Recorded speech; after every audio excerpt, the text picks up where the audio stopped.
Dimp Digital presents Idle Game Chat. Cool.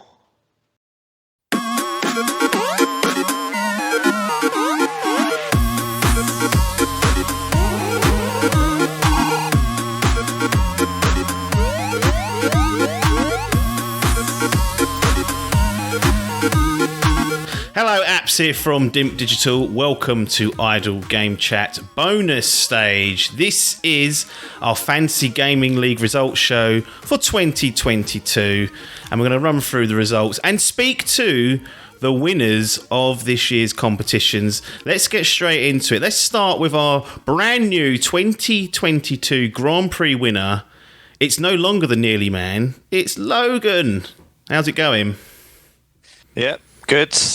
Pleased to finally be on one of these debriefs as a winner. To be honest, usually we'd do it with the two captains, but due to availability, and I thought it's a bit...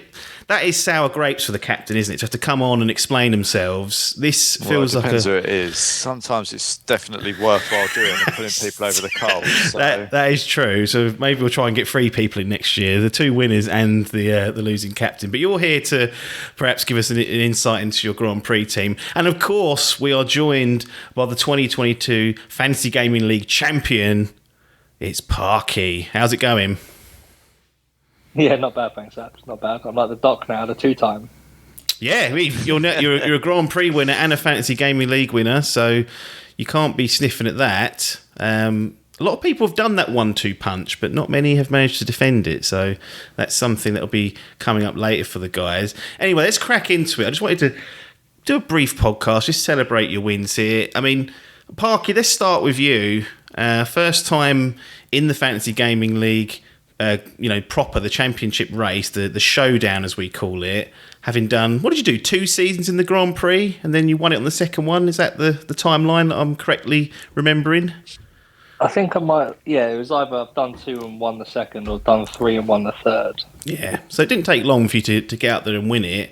And obviously you were going against paper, and obviously you picked your games, you picked your teams and whatnot, and you got the Hall, the Biffs and the Salmons of Society. Ended up on an 831, which is by no means a disgrace, and it beat out Paper's 809, a nice average of 84, and only 2 subs to your name.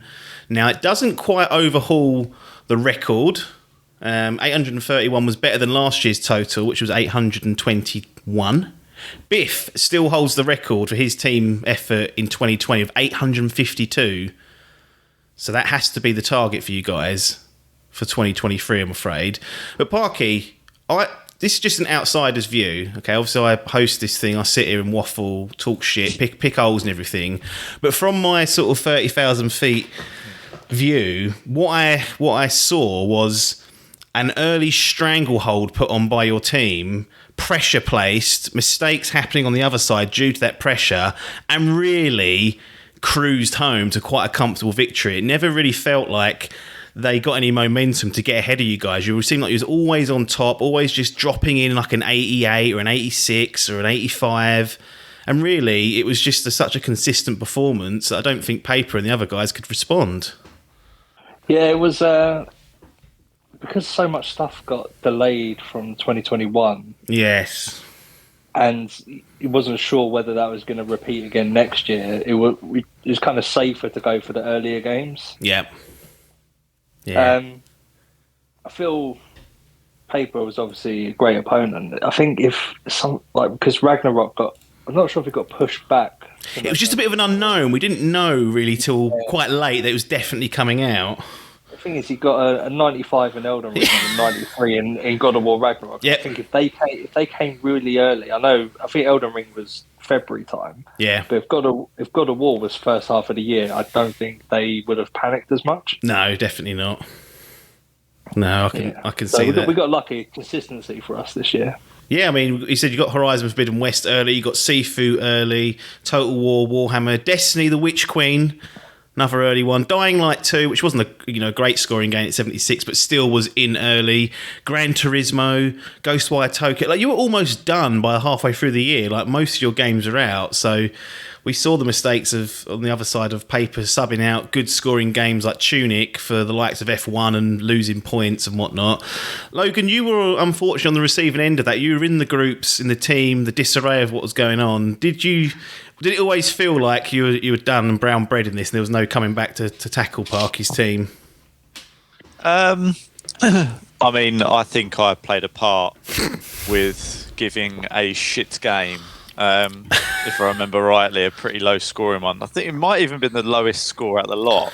Well, here's what happened. You had the sequel to Breath of the Wild, which, it was kind of due. We was expecting it this year. And the sub decision that was made sort of on your behalf in conjunction with you ended up with a 68. But I blame that more on the captain. I don't know if you can take much responsibility for that because you don't typically, you chuck ideas out. Ultimately, he has to make that choice on behalf of you. But yeah. This the one where I was like, because I remember us having a bit of discussion in the group, and I was like, football managers are guaranteed mid-80s. Yeah, I was like, that's what we need. And then I got ignored, I think. And the can got kicked down the road. And then some load of old shit was chucked in. I mean, I don't know if it was ever felt like we're out of it. And I think when we've spoke about, especially with me and the individual one, it's kind of like certain things have to go your way and certain things obviously have to go against the other team. But you're still reasonably close. 22 points. Yeah, which isn't a million miles. I mean, it is, I guess. You need half the games to get another 5 points, really, which is... well, when you've got a 68 in there, that's not far away at all, because 78, 88, you're in the realms of a 90. Like, it is doable if a couple of others have picked up the slack. I mean, look, I don't want to sit here and brag, but if Football Manager's in there, then we're talking about 5 points or so. Like, and that's the reality of it. Like, if you can't afford to have shit-scoring games like that in your roster, and that will cost you. Yeah, especially in the championship game and the showdown, because it's only 20 games. I think in the Grand Prix, you kind of get a few mulligans in the Grand Prix because everyone's going to trip over their own bollocks at some point during that process. Whereas in this, it can be quite stunningly ruthless, and Parky kind of showed that. If we switch to the Grand Prix, Parky, did you track the Grand Prix much? It sounded like you had your feet up for half the season here, and you sort of already realised you'd won the belt. Was you having a casting an eye over what was going on in the Grand Prix, and did you kind of expect Logan to pull it out? I was keeping an eye on it more for ideas of games that might overrun into this year. Yes. This upcoming year. Yeah. But yeah, I mean, Logan's been there or thereabouts a few times, so it's no surprise that he won it. I've also really chuffed it some years, like really badly. So I'm not going to say that I'm always there and thereabouts, but there's been a couple of years, especially sort of the last 2 or 3, where I've been, unfortunate. But yeah, especially in the early days, I think I was really poor back then. I don't know. That's how it feels. Well, Parky actually beat Logan yourself in 2021 by 1 point. That's how close it was at one point. Yeah. So you were there or thereabouts. It was a bit of an up and down year for you. I mean, you got God of War Ragnarok as a number 1 pick, despite being 5th in the draft, which was a surprise to many. Well, I think in hindsight we say it's unbelievable, but I feel like what we discussed a little bit earlier, we wasn't 100% sure it was coming. So I can see why people erred on the side of caution of that, but I mean, you've got to give yourself a chance. If it comes out, it's 90s. Yep. Really. So even if you have to sub it, you're still in with a chance. I think it's one of those games that that if it comes out, it's going to be minimal top 80s, like minimal. Yeah. I know we've discussed this before, and we both thought it scored higher than we perhaps expected, but it was always going to be a high-scoring game. So I saw it as worthwhile. I wouldn't even say gambling on, but going for. But yeah, I'm surprised I got that, and especially some of the games that people picked before. I think we go back to Adcock, and we've said it multiple times, but Tom Clancy's Rainbow Six Extraction as first pick. You go, right. What are we doing? I mean, I don't mind that pick if God of War Ragnarok's not coming after you. It did. It was the very next pick. Like, I think there was about 3 or 4 other games he could have had that were probably more of a banker than that anyway. It was just, it scored in the 70s in the end. And 72. I mean... It's not good enough. No, it's not for the first pick. Not for a first pick. Not at all. And there was a moment where it looked like you'd kind of given up the title to Adkins, because we had Gotham Knights coming in, getting a 69, Scorn coming in at 69. This is like weeks apart. Yeah. And we'd speculated on the main podcast that really Pentament's got to overachieve to give you a chance of winning this. And lo and behold, the boys at Obsidian managed to do that and get you an 86, and you rewarded them by playing through the game, for goodness sake. I did, yeah.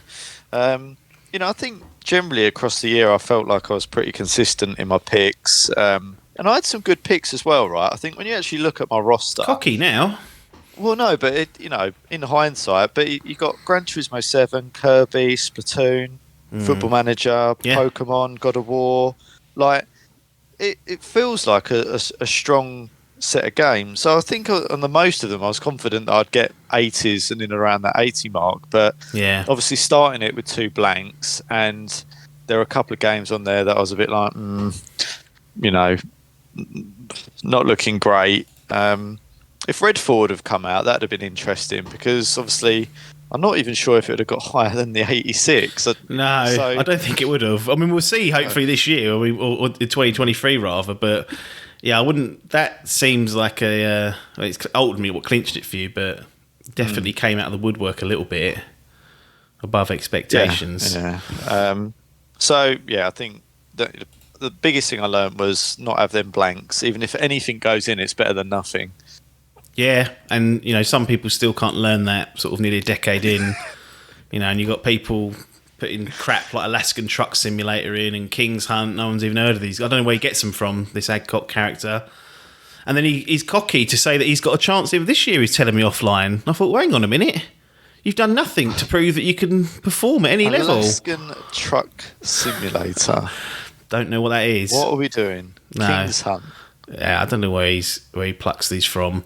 Anyway, your 807 was not far off the record. So the old webmaster Chapper still holds that record in 2020 with an 812. That's the Grand Prix record. So that's what everyone should be gunning for. And actually, a bit of coincidence, perhaps not. Maybe this was the games that were scored. But Biff's 852 for the championship game, that was also in 2020. So a high-scoring year on offer. That's where both records are kind of sat, which is interesting. Hall, Biff and Salmon obviously were on Parky's team. Team Train, #sensational. Parky, anything good or bad to say about those team members? Obviously, you won the title, so you can't slag them off too much, but it seemed like everyone was doing their jobs, chipping in when they needed to, but ultimately you all got over the line together. Thing is, with train drivers, they do as they're told. So, and me and Josh are used to telling them what to do. So they were all well behaved. It was all right. It was pretty smooth sailing. Looking to mix it up this year. See how it goes. Yes, Hall is now on a streak of 2 Fantasy Gaming League team wins with 2 years on the bounce. Adkins hasn't won it since 2020 after going on an unbeatable 4-year winning streak, so it's a couple of years out of the limelight for that young boy. But Adkins did pull it back. He ends up being the MVP, so that's the best scoring team member in the team who hasn't made any transfers. That is a key thing to note. If there's a transfer made, you can't be MVP, because as we discussed earlier, Logan's poor transfer policy didn't really have much of a choice in that. Paper made most of that decision, so as soon as a transfer's made, you're ineligible, and often you don't score anyway because you lose 5 points. But little old Adkins pops up with another MVP medal, 183, which is actually joint with his record that he set back in 2018. So records are being set and at least maintained. Hall was MVP for the last 2 years, 2020 and 2021. That does not get to the hat-trick or the three-peat. Well, look, I think that's enough for a little celebration episode, just to tuck up and speak about what happened last year, refresh everyone to look forward to the draft early next year. had to start to wind down for 2022. So we're going to call it there. Nothing more for us to say other than thanks for your time and ta-da.